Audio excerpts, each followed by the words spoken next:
Avec mon invité aujourd'hui, William Savary, économiste, fondateur de la Haitian Stock Exchange, nous allons essayer de cerner la notion de banque centrale. Qu'est-ce qu'une banque centrale? Quel est son rôle principal? Et y a-t-il des différences entre les différentes banques centrales des différents pays? Bonsoir William, bienvenue. Bonsoir Serge, bonsoir Métropole, bonsoir Haïti, bonsoir tout le monde. Parfait. Bon, alors, Banque centrale. Bon, quand on dit Banque centrale, la première banque qui vient à l'esprit, c'est la Banque centrale américaine qu'on appelle la Réserve fédérale, the Federal Reserve ou encore the Fed, tout simplement. Hein? Bon, il faut au premier abord dire qu'il y a aux États-Unis ce qu'on appelle le Federal Reserve System, il y a le Federal Reserve. Le Federal Reserve System, c'est une entité qui est sous la domination ou qui tombe sous le contrôle du gouvernement fédéral.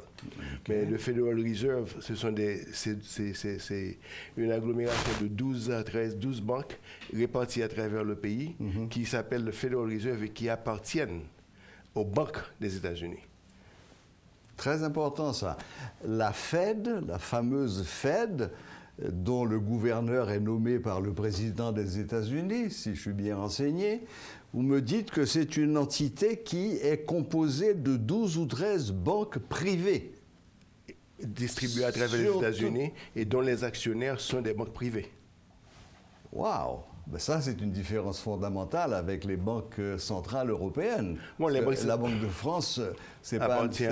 appartient au gouvernement, etc. Oui, bien sûr, la Banque de l'Angleterre, etc. Voilà. Mais il faut dire aussi que les conditions dans lesquelles la Banque centrale américaine a vu le jour, c'est à la suite de crises. La crise de 1907, qui avait été une crise, il y avait une rouillée sur l'argent, l'argent, le métal. Le métal, oui. Le métal, et puis il y avait beaucoup d'entreprises qui étaient responsables de la clearing and settlement, qui ont fait faillite, et il fallait remédier à la crise de liquidité qui existait dans le système.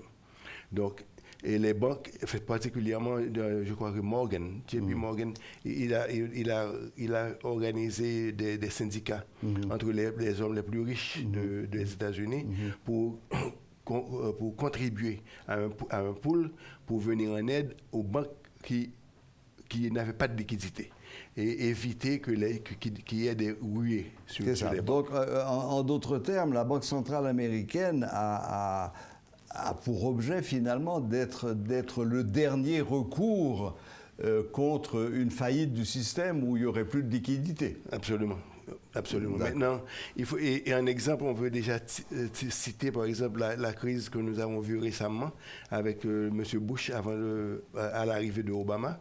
En fait, la crise des subprimes. C'est ça, la crise des subprimes, c'est qu'il y a eu une infusion massive de capitaux à l'intérieur dans le système, et ceci c'était venu à travers la Fed. Maintenant, il y a Ben Bernanke qui à l'époque fut le gouverneur. Était le gouverneur, oui.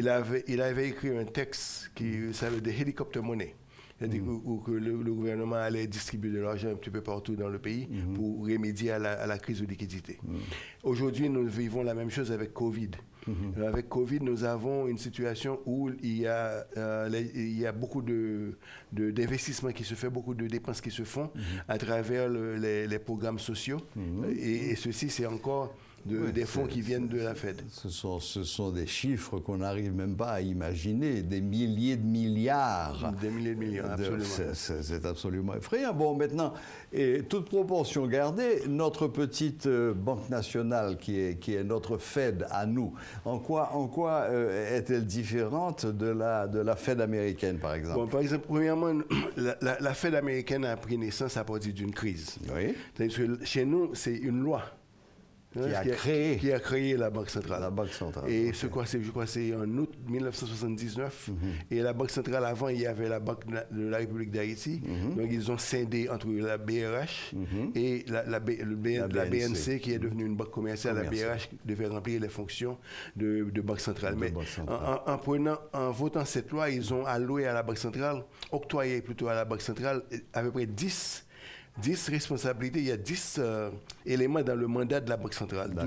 De la stabilité de la monnaie, le commerce extérieur, la stabilité des prix, l'emploi. Il y a les fonctions pour le gouvernement, que la Banque centrale devienne responsable devient la trésorerie de la Banque centrale du gouvernement. Il y a d'autres il y a 4 autres, je ne m'en souviens pas. Mais c'est la différence entre la politique de la Banque centrale et la politique de la Banque centrale américaine, la politique de la BRH et la politique de la Banque centrale américaine, ce sont les missions dont ces banques-là s'octroient. Par exemple, au niveau de la Banque centrale américaine, à chaque fois qu'il y a une crise, la Banque centrale américaine réagit en fonction de la crise. Bon, aujourd'hui, nous savons qu'il y a une politique monétaire aux États-Unis qui est en application où l'objectif, c'est de garder les taux d'intérêt très bas. C'est ça. Et pour garder les taux d'intérêt très bas, la Banque centrale américaine, la Fed, s'engage à acheter sur le marché américain les titres, les obligations qui sont vendus. Et pourquoi la Fed le fait? C'est parce qu'il y a une relation inverse qui existe entre le taux d'intérêt et le prix des obligations. Et toutes les fois qu'il y a une demande pour les obligations, les taux d'intérêt chutent. Parce qu'en vertu de la demande qui existe pour les obligations, les prix augmentent.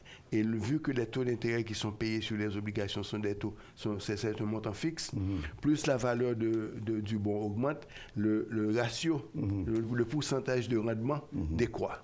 Ouais. Donc ça, maintenant, la Banque centrale américaine... Il y a un tableau qui apparaît. Le tableau qui apparaît, maintenant, les gens peuvent regarder. Donc aujourd'hui, la Banque centrale américaine, les taux d'intérêt sont en dessous de 1%. Donc c'est pour le discount rate. Le discount rate, c'est le taux d'intérêt le plus important aux États-Unis.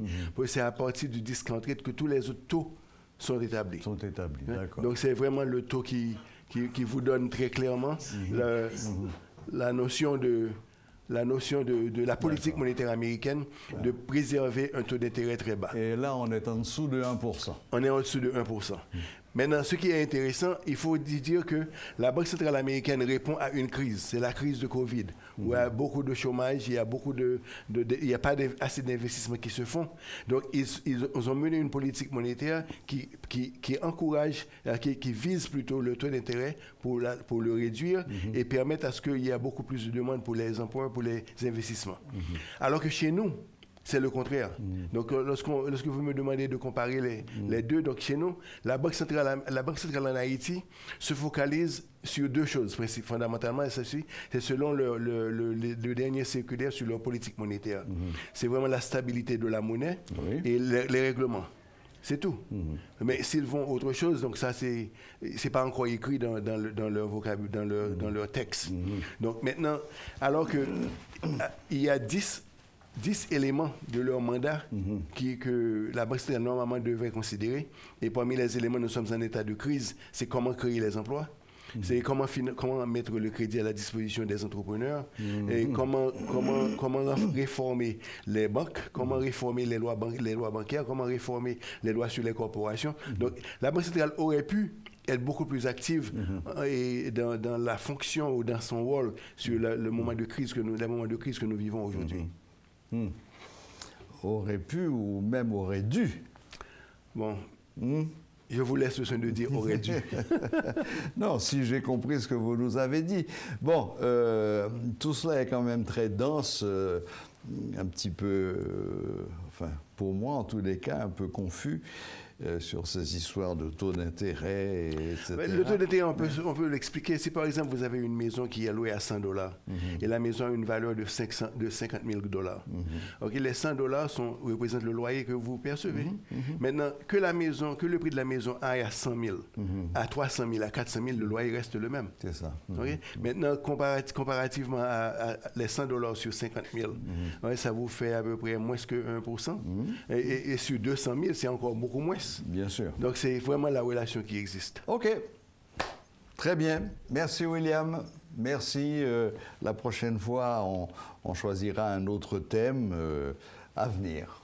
à venir. C'est bon. D'accord, Merci. voilà. C'était William Savary qui nous éclairait un petit peu sur ce qu'est une banque centrale, sur son rôle et les différences qu'il peut y avoir entre, disons, la Fed américaine et notre banque centrale qui est la BRH.